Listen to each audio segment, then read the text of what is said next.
Transmite LS82, Canal 7, Argentina Televisora Color, para todas las emisoras de la cadena nacional de televisión del país. A continuación, se dará a conocer el documento final de la Junta Militar sobre la guerra contra la subversión y el terrorismo.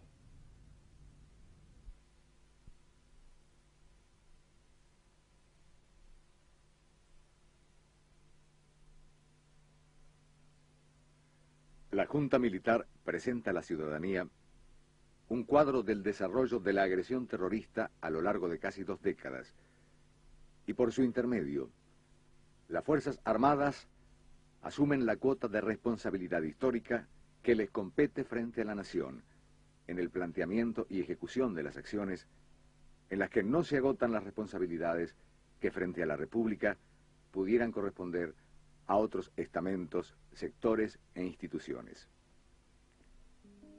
Esta síntesis histórica de un doloroso pasado todavía cercano quiere ser un mensaje de fe y reconocimiento a la lucha por la libertad, por la justicia y por el derecho a la vida. Ha llegado el momento de que encaremos el futuro. Será necesario mitigar las heridas que toda guerra produce, afrontar con espíritu cristiano la etapa que se inicia y mirar hacia el mañana con sincera humildad. Su destinatario primero somos nosotros, el pueblo de la nación, víctima de una agresión que nunca mereció y partícipe invalorable y decidido de la superación final. Su segundo destinatario es el mundo de los hombres libres, al que pertenece y seguirá perteneciendo la República, fiel a su destino histórico. Se somete a la reflexión del pueblo argentino y del mundo una experiencia que la nación jamás deberá repetir, anhelando que con la misma gracia de Dios, los hermanos de nuestra América y los pueblos de otros continentes la recojan, la comprendan y la eviten. Los hechos. La República Argentina, a partir de mediados de la década del 60, comenzó a sufrir la agresión del terrorismo que, mediante el empleo de la violencia, intentaba hacer efectivo un proyecto político destinado a subvertir los valores morales y éticos compartidos por la inmensa mayoría de los argentinos. Procuraba modificar la concepción que del hombre y del Estado tiene nuestra comunidad, conquistando el poder por medio de la violencia, empleando el terror como un medio para tomar el poder. Se proponía llegar a la desaparición de la República como Estado democrático, jurídica y políticamente organizado, en una acción a nivel nacional y continental. La agresión tomó inicialmente la forma de guerrilla rural, pero sus intentos fracasaron. Su derrota en un país limítrofe marcó a escala continental un cambio de estrategia en la que progresivamente la Argentina pasaba a constituirse en uno de los objetivos prioritarios de la acción del terrorismo internacional. En este contexto, adquirió mayor gravitación el accionar del terrorismo urbano. Robos de armas, asaltos a bancos y otras instituciones, secuestros, extorsiones y asesinatos en escalada creciente hicieron que la opinión pública tomara conciencia de la acción delictiva de las 3 agrupaciones terroristas más poderosas: Fuerzas Armadas Revolucionarias, Ejército Revolucionario del Pueblo y Montoneros. El accionar de las mismas, dirigido a paralizar a la población, estuvo signado por una permanente e indiscriminada violación de los más fundamentales derechos humanos: asesinatos, torturas, y prolongados secuestros son pruebas indiscutibles de sus actos y propósitos criminales. Sus víctimas abarcaron todos los estratos sociales: obreros, sacerdotes, intelectuales, hombres de empresa, periodistas, funcionarios públicos, jueces, militares, agentes del orden, dirigentes políticos, sindicales y hasta niños. La escalada del terror fue acompañada por una captación ideológica que indujo a muchos a aceptar la violencia criminal como un modo de acción política.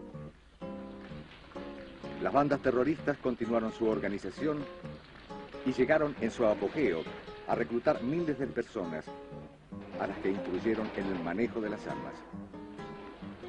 La mayoría de ellas las poseían y utilizaban efectivamente, constituyendo de hecho un ejército clandestino, mercenario de la violencia. La infiltración en el aparato del Estado abrió el camino para que a partir del 25 de mayo de 1973, con la asunción del gobierno constitucional, los grupos terroristas abandonaran la clandestinidad y, sumados a los que obtuvieron su libertad, iniciaran el ataque al poder.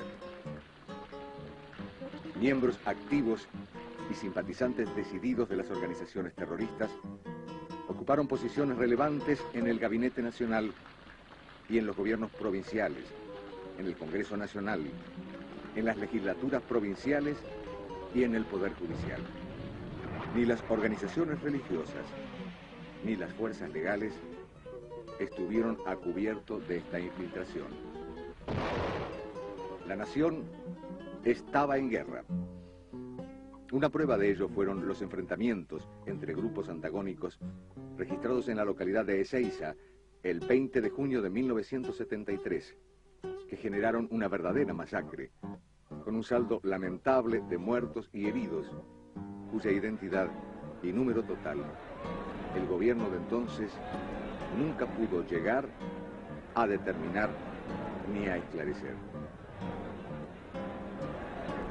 Posteriormente, los elementos terroristas intentaron infructuosamente copar el Comando de Sanidad del Ejército el 6 de septiembre de 1973 y la guarnición militar de Azul, una de las más poderosas del país, el 19 de enero de 1974. En medio de ese generalizado clima de inseguridad y confusión, el acceso del general Perón a la primera magistratura, con el apoyo de una amplia mayoría del electorado, parecía perfilar en el horizonte político nacional una alternativa viable de paz y orden. Sin embargo, el terrorismo no redujo su accionar durante el gobierno constitucional. Por el contrario, la naturaleza criminosa de sus fines y sus métodos quedaron definitivamente en evidencia. Los funcionarios y los dirigentes que comprendieron la magnitud de este problema, aún con peligro de sus propias vidas, intentaron detener el copamiento terrorista del aparato del Estado y de las organizaciones intermedias. La dirigencia empresaria y gremial es claro ejemplo y doloroso testimonio del riesgo que afrontaron quienes se les opusieron. En los actos de Plaza de Mayo, celebratorios del Día del Trabajo en el año 1974, el presidente de la Nación denunció a los elementos montoneros como mercenarios e infiltrados y los repudió públicamente. A estos estúpidos que gritan, han visto caer a sus dirigentes asesinados sin que haya todavía sonado el escarmiento. Las bandas terroristas continuaron perfeccionando sus estructuras. Montaron imprentas donde falsificaban documentos de identidad y fábricas donde clandestinamente elaboraban armas y explosivos, apoyados por un sólido respaldo financiero, producto de sus actos delictivos. Su insidioso accionar produjo la desviación de miles de jóvenes, muchos de ellos aún adolescentes, incorporados a bandas mediante cualquier técnica de captación o simplemente a través del miedo. Muchos murieron enfrentando a las fuerzas del orden. Otros se suicidaron para evitar su captura. Algunos desertaron, debiendo ocultarse de las autoridades y de sus propias bandas. Los denominados Códigos de Justicia Penal Revolucionarios sancionaron con la muerte a quienes pretendieron dejar las filas terroristas y liberarse del engaño en que habían caído. La seguridad y el orden no existían. A la etapa de los asesinatos selectivos siguió la fase del terrorismo indiscriminado, produciendo víctimas en todos los sectores de la sociedad argentina. A principios de 1975, como último recurso para preservar los valores en peligro, el gobierno constitucional impuso el estado de sitio en todo el país y ordenó el empleo de las Fuerzas Armadas para neutralizar o aniquilar el foco terrorista que actuaba y se extendía desde la provincia de Tucumán. La responsabilidad de ese gobierno era insoslayable y el desafío inédito para las Fuerzas Armadas, ya que la doctrina orgánica, la estructura y el despliegue de estas respondían a previsiones de lucha clásica. Imperfecciones e imprecisiones en las etapas iniciales de una lucha no convencional fueron superadas gradualmente, aprovechando la experiencia adquirida en el desarrollo de las operaciones. Doblegadas en el monte tucumano, las bandas terroristas reforzaron y acentuaron su accionar en las grandes concentraciones urbanas. Las operaciones de sus elementos armados, por su magnitud, recursos y procedimientos, iban adquiriendo nivel similar al de las fuerzas regulares. El año 1975 registra los más ambiciosos intentos de copamiento de unidades militares. El Batallón de Arsenales de San Lorenzo, el 19 de abril. El Regimiento de Monte 29 de Formosa, el 5 de octubre. El Batallón de Arsenales de Monte Chingolo, el 23 de diciembre, siendo esta la mayor operación del terrorismo urbano que recuerda la historia. Las derrotas sufridas en los grandes enfrentamientos mostraron a los dirigentes terroristas la necesidad de volver a las tácticas originarias, basadas en la acción celular e individual. Una secuela interminable de muertes, secuestros y atentados afectaron durante 3 largos años la paz de la República y la seguridad de sus habitantes. Los ataques terroristas se extendieron a toda la comunidad. Los atentados contra la vida y los bienes públicos y privados fueron hechos cotidianos. Los periódicos de la época documentan que ese cuadro era parte de la vida diaria del país y todos sus habitantes, que vivieron y sufrieron esa experiencia, son testigos de ello. En la lucha contra el terrorismo, las fuerzas legales detectaron innumerables celdas secretas, denominadas por las bandas terroristas cárceles del pueblo. Ellas, además de haber alojado a ciudadanos de todos los niveles, en oportunidades allí mismo asesinados, fueron también usadas para castigar y ejecutar a integrantes de las propias bandas.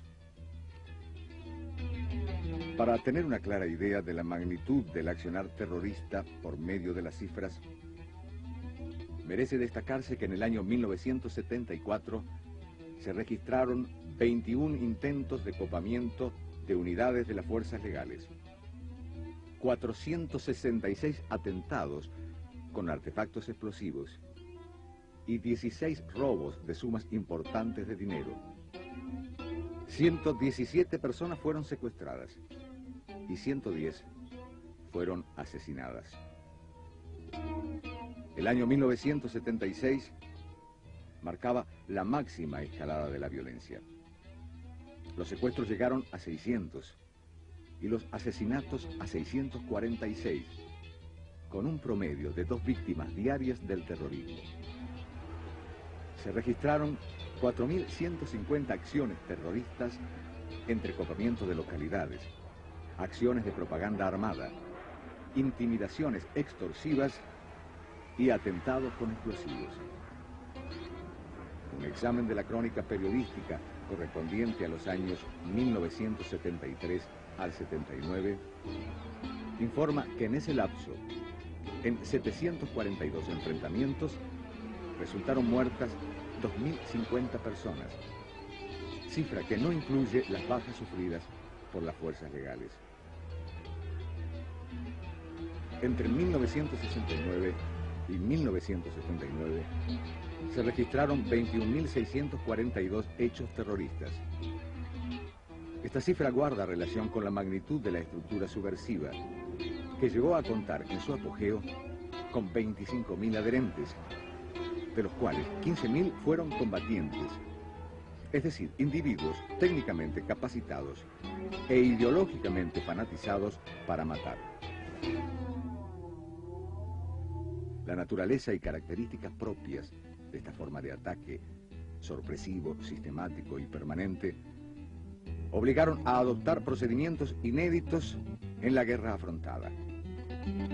Debió imponerse el más estricto secreto sobre la información relacionada con las acciones militares, sus logros, las operaciones en desarrollo y los descubrimientos realizados.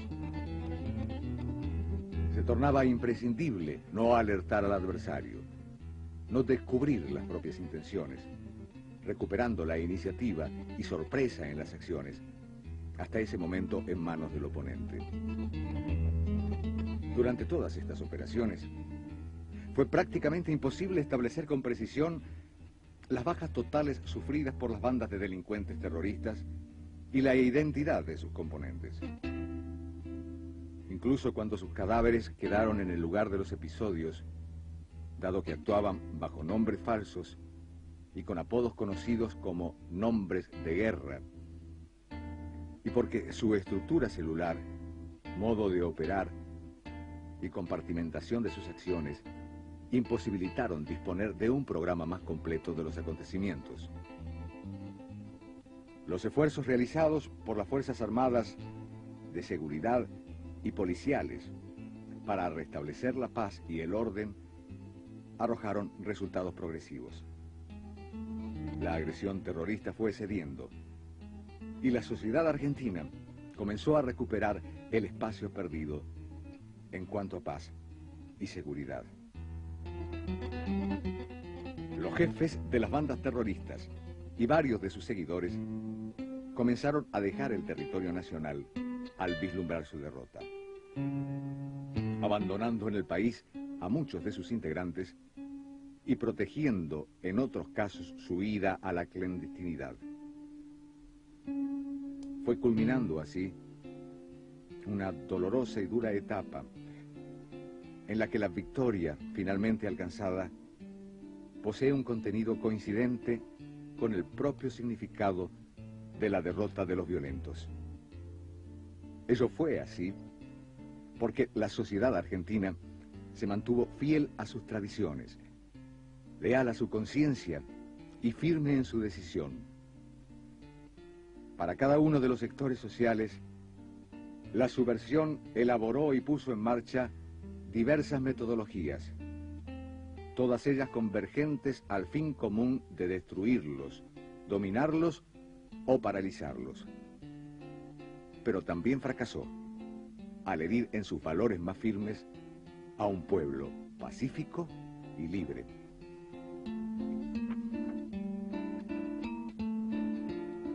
Los principios y los procedimientos. La preservación y el mantenimiento efectivo del goce de los derechos y las garantías que la Constitución reconoce a todos los habitantes de la nación, es decir, la salvaguardia de los derechos humanos, constituye la finalidad sustancial de la seguridad de un Estado democrático, como lo es la República Argentina, por su tradición histórica, política y jurídica. Este concepto de seguridad incluye también el resguardo de la inviolabilidad de su territorio contra amenazas externas e internas y la consolidación de un funcionamiento eficiente de su gobierno en el marco de la ley. La Constitución Nacional reconoce la adopción de mecanismos que suspenden transitoriamente los derechos y garantías individuales cuando situaciones objetivas de peligro crean riesgos graves para el bien común y para la seguridad de la nación. Las condiciones de excepcionalidad que vivía el país durante el período de la agresión terrorista hicieron que los elementos esenciales del Estado fueran afectados en niveles que dificultaban su supervivencia. El ejercicio de los derechos humanos quedó a merced de la violencia selectiva o indiscriminada impuesta por el accionar terrorista, traducido en asesinatos, secuestros, juicios revolucionarios, salidas obligadas del país y contribuciones compulsivas. En extensas zonas del territorio, grupos subversivos actuaban desembosadamente con la mayor impunidad, mientras las fronteras nacionales eran traspuestas en ambos sentidos por terroristas argentinos y extranjeros, munidos de documentación falsa, o que eludían los puestos de control habilitados. La capacidad de actuar del gobierno se veía seriamente comprometida por la infiltración de la subversión y el vacío político causado por la muerte del presidente Perón. La sanción por parte del Congreso de la Nación de leyes que penalizaban en forma específica y con mayor gravedad las conductas subversivas y los actos terroristas, y la declaración del estado de sitio no fueron suficientes para conjurar la situación. En ese crucial momento histórico, las Fuerzas Armadas fueron convocadas por el gobierno constitucional para enfrentar a la subversión. Esta convocatoria se materializó en dos resoluciones. Decreto número 261 del 5 de febrero de 1975, que ordena ejecutar las operaciones militares que sean necesarias a efectos de neutralizar y o aniquilar el accionar de los elementos subversivos que actúan en la provincia de Tucumán. Decreto número 2772 del 6 de octubre de 1975, que ordena ejecutar las operaciones militares y de seguridad que sean necesarias a efectos de aniquilar el accionar de los elementos subversivos en todo el territorio del país.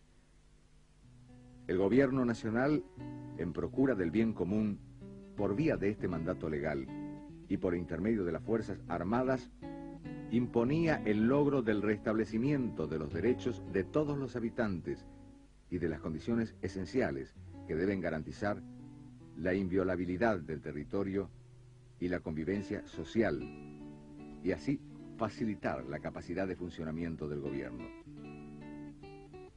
La naturaleza y características propias del accionar terrorista, cuyos elementos se organizaban en sistema celular y compartimentación de acciones, obligaron a adoptar procedimientos inéditos.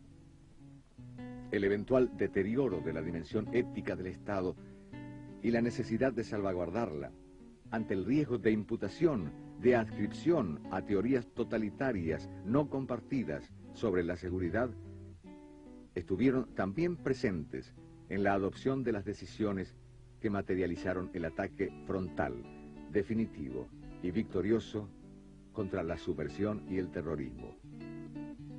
Las Fuerzas Armadas de Seguridad y policiales actuaron en defensa de la comunidad nacional, cuyos derechos esenciales no estaban asegurados, y a diferencia del accionar subversivo, no utilizaron directamente su poder contra terceros inocentes, aun cuando indirectamente estos pudieran haber sufrido sus consecuencias. Las acciones así desarrolladas fueron la consecuencia de apreciaciones que debieron efectuarse en plena lucha, con la cuota de pasión que el combate y la defensa de la propia vida genera, en un ambiente teñido diariamente de sangre inocente, de destrucción, y ante una sociedad en la que el pánico reinaba. En este marco casi apocalíptico se cometieron errores que, como sucede en todo conflicto bélico, pudieron traspasar a veces los límites del respeto a los derechos humanos fundamentales y que quedan sujetos al juicio de Dios en cada conciencia y a la comprensión de los hombres. Fue por ello que, con la aprobación expresa o tácita de la mayoría de la población, y muchas veces con una colaboración inestimable de su parte, operaron contra la acción terrorista orgánicamente y bajo sus comandos naturales. En consecuencia, todo lo actuado fue realizado en cumplimiento de órdenes propias del servicio. No es fácil encontrar en la historia reciente un antecedente de las características que ofreció la situación argentina. Por ello, los calificativos de inédita, excepcional y límite son ciertos y no guardan ningún propósito exculpatorio. Aquellas acciones que, como consecuencia del modo de operar, pudieron facilitar la comisión de hechos irregulares y que fueron detectados, han sido juzgados y sancionados por los consejos de guerra. Las Fuerzas Armadas aspiran a que esta dolorosa experiencia ilumine a nuestro pueblo, para que todos podamos hallar los instrumentos compatibles con la ética y con el espíritu democrático de nuestras instituciones, que permitan asegurar con indiscutible legitimidad la defensa contra todo riesgo de disolución por la violencia y el terror. Las secuelas del conflicto. Un conflicto que por su extensión temporal y geográfica sacudió a toda la República, porque cualquier lugar de nuestro suelo podía transformarse súbitamente en campo de batalla, y porque cualquier habitante podía verse envuelto y caer víctima de enfrentamientos o atentados, debía inexorablemente dejar profundas secuelas de inseguridad, pérdidas humanas, destrucción y dolor.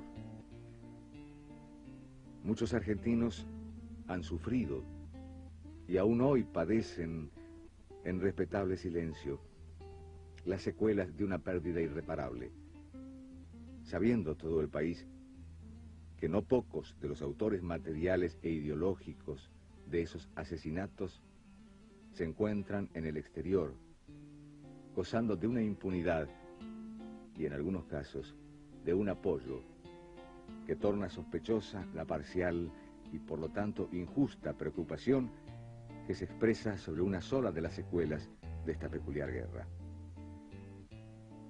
Por ello es preciso puntualizar claramente que son muchas las heridas no cerradas de la sociedad argentina. Largos años de profunda inseguridad, frecuentes momentos de terror, pérdida de familiares y seres queridos que cayeron por obra de un ataque tan injustificado como artero, mutilaciones, largas detenciones y desaparición física de personas. Todas ellas, individuales y colectivas, físicas y espirituales, son las secuelas de una guerra que los argentinos debemos superar. Ello solo será posible con humildad y sin espíritu de revancha. Pero fundamentalmente, sin parcializaciones que por injustas solo servirán para que emerja a la superficie el dolor de quienes, contribuyendo a la paz de la República, han soportado con estoica conducta las secuelas de una agresión que no provocaron ni merecieron. En todo conflicto armado resulta difícil dar datos completos. En la guerra clásica, donde los contendientes son de nacionalidades distintas, usan uniforme que los diferencian y están separados por líneas perfectamente identificables. Existen numerosos desaparecidos. en una guerra de características tan peculiares como la vivida, donde el enemigo no usaba uniforme y sus documentos de identificación eran apócrifos, el número de muertos no identificados se incrementa significativamente. Las Fuerzas Armadas, fieles a la finalidad de restañar las heridas dejadas por la lucha y deseosas de aclarar las situaciones de duda que pudieran existir, ponen a disposición para consulta en el Ministerio del Interior la siguiente información. Nómina de los integrantes de las organizaciones terroristas actualmente condenados y bajo proceso por la Justicia Federal y por los consejos de guerra y detenidos a disposición del Poder Ejecutivo en virtud del artículo 23 de la Constitución Nacional. Pedidos de paradero, presuntos desaparecidos, registrados por el Ministerio del Interior desde el año 1974 hasta la fecha. Pedidos de paraderos solucionados por vía judicial o administrativa. Bajas producidas por la acción terrorista. Es el tema de los desaparecidos el que con más fuerza golpea los sentimientos humanitarios legítimos, el que con mayor insidia se emplea para sorprender la buena fe de quienes no conocieron ni vivieron los hechos que nos llevaron a esa situación límite. En reiteradas oportunidades, el Gobierno Nacional expresó a las comisiones específicas de los organismos internacionales competentes la circunstancia de que en los listados presentados, entre nombres incompletos y referencias confusas, figuraban personas que nunca se encontraron en esa situación, detenidos sobre los cuales las autoridades habían dado la información respectiva y hasta personas fallecidas de muerte natural o simplemente inexistentes. La experiencia vivida permite afirmar que muchas de las desapariciones son una consecuencia de la manera de operar de los terroristas. Ellos cambian sus auténticos nombres y apellidos, se conocen entre sí por los que denominan nombres de guerra y disponen de abundante documentación personal fraguada. Las mismas están vinculadas con lo que se denomina como el pasaje a la clandestinidad. Quienes deciden incorporarse a organizaciones terroristas lo hacen en forma subrepticia, abandonando su medio familiar, laboral y social. Es el caso más típico. Los familiares denuncian una desaparición cuya causa no se explica, o conociendo la causa, no la quieren explicar. Así, algunos desaparecidos, cuya ausencia se había denunciado, aparecieron luego ejecutando acciones terroristas. En otros casos, los terroristas abandonaron clandestinamente el país y viven en el exterior con identidad falsa. Otros, después de exiliarse, regresaron al país con identidad fraguada. Y existen también terroristas prófugos, aún en la República o en el extranjero. Hay casos de desertores de las distintas organizaciones que viven hoy con identidad falsa para proteger su propia vida, en el país o en el exterior. Muchos de los caídos en enfrentamientos con las fuerzas legales no tenían ningún tipo de documento o poseían documentación falsa, y en muchos casos con las impresiones digitales borradas. Ante la inminencia de la captura, otros terroristas se suicidaron, normalmente mediante la ingestión de pastillas de cianuro. En estos casos, los cadáveres no fueron reclamados y ante la imposibilidad de identificarlos, fueron sepultados legalmente como NN. Siempre que les fue posible, los terroristas retiraron los cuerpos de sus muertos del lugar de un enfrentamiento. Los cadáveres, lo mismo que los heridos que fallecieron como consecuencia de la acción, fueron destruidos o enterrados clandestinamente por ellos. La lucha por la hegemonía del terror determinó asesinatos y secuestros entre organizaciones de distinto signo.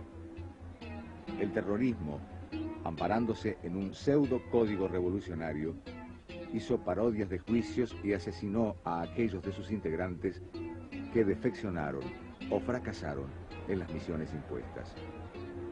Estos fueron sepultados con identidad falsa o en lugares y circunstancias desconocidos.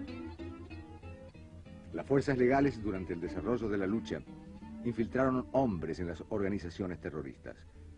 descubiertos fueron ultimados sin que se registrara el lugar de sepultura.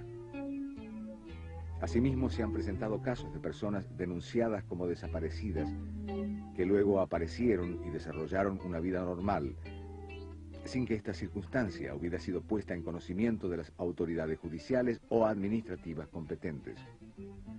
Finalmente, la nómina de desaparecidos puede ser artificialmente aumentada si se computan los casos no atribuibles al fenómeno terrorista que se registran habitualmente en todos los grandes centros urbanos. Cabe destacar que los supuestos en que se denuncia la comisión de un secuestro son materia de investigación judicial. Gran número de causas por presuntos delitos de privación ilegítima de la libertad han sido iniciadas de oficio por los jueces competentes. La posibilidad de que personas consideradas desaparecidas pudieran encontrarse sepultadas como no identificadas ha sido siempre una de las principales hipótesis aceptadas por el gobierno. Coincidió con ese criterio el informe elaborado por la Comisión Interamericana de Derechos Humanos que visitó el país en 1979, al expresar que en distintos cementerios se podía verificar la inhumación de personas no identificadas que habían fallecido en forma violenta, en su mayoría en enfrentamientos con fuerzas legales. Se habla asimismo de personas desaparecidas que se encontrarían detenidas por el gobierno argentino en los más ignotos lugares del país. Todo esto no es sino una falsedad utilizada con fines políticos, ni hay en los establecimientos carcelarios personas detenidas clandestinamente.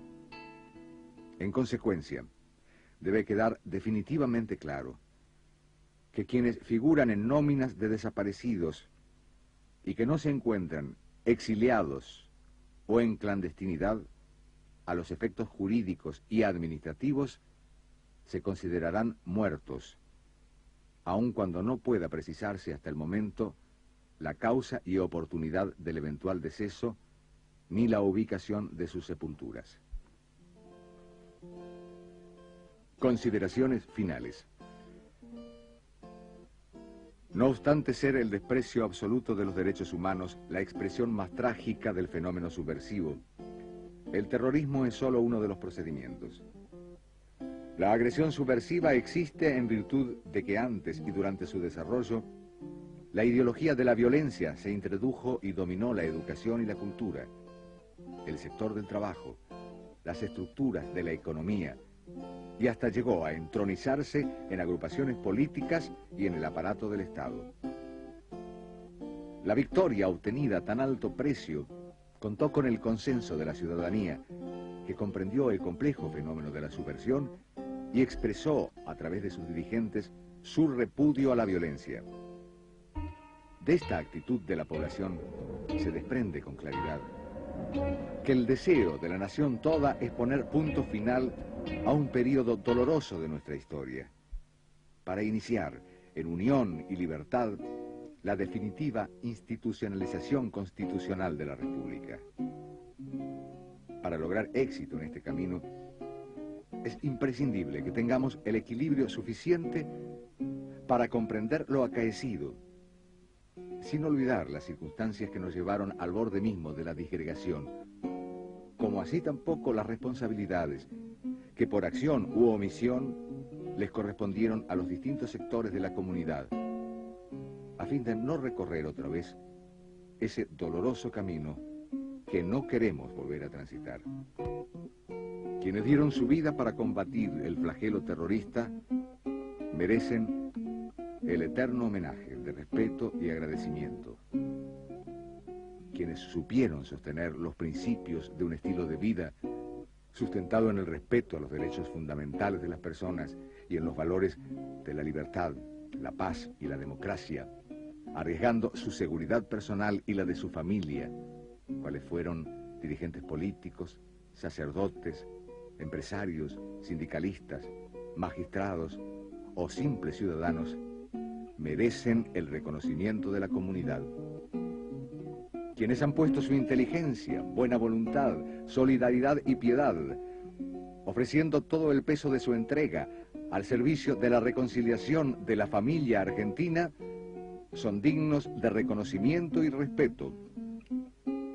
Quienes perdieron la vida enrolados en las organizaciones terroristas que agredieron a esa misma sociedad que los había nutrido, más allá de las diferencias ideológicas, y unificados por la condición de hijos de Dios, reciban su perdón. Quienes han reconocido su error y han purgado sus culpas merecen ayuda. La sociedad argentina en su generosidad está dispuesta a recuperarlos en su seno. La reconciliación es el comienzo difícil de una era de madurez y de responsabilidad asumidas con realismo por todos. Las cicatrices son memoria dolorosa, pero también cimiento de una democracia fuerte, de un pueblo unido y libre. Un pueblo que aprendió que la subversión y el terrorismo son la muerte inexorable de la libertad. Las Fuerzas Armadas entregan a sus conciudadanos esta información para que juzguen en comunidad esta luctuosa etapa de nuestra historia, que como tal es un problema que toca a todos los argentinos y que todos los argentinos debemos resolver en común si queremos asegurar la supervivencia de la República. Por todo lo expuesto, la Junta Militar declara: primero, que la información y explicitaciones proporcionadas en este documento es todo cuanto las Fuerzas Armadas disponen para dar a conocer a la nación sobre los resultados y consecuencias de la guerra contra la subversión y el terrorismo. Segundo, que en este marco de referencia no deseado por las Fuerzas Armadas y al que fueron impelidas para defender el sistema de vida nacional, únicamente el juicio histórico podrá determinar con exactitud a quién corresponde la responsabilidad directa de métodos injustos o muertes inocentes.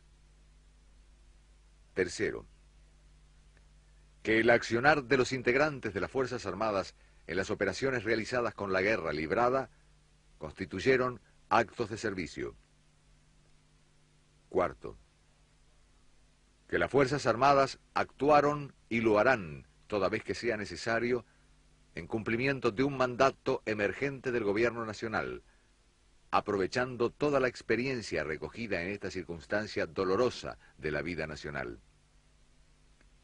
Quinto, que las Fuerzas Armadas someten ante el pueblo y el juicio de la historia estas decisiones, que traducen una actitud que tuvo por meta defender el bien común, identificado en esa instancia con la supervivencia de la comunidad, y cuyo contenido asumen con el dolor auténtico de cristianos que reconocen los errores que pudieron haberse cometido en cumplimiento de la misión asignada.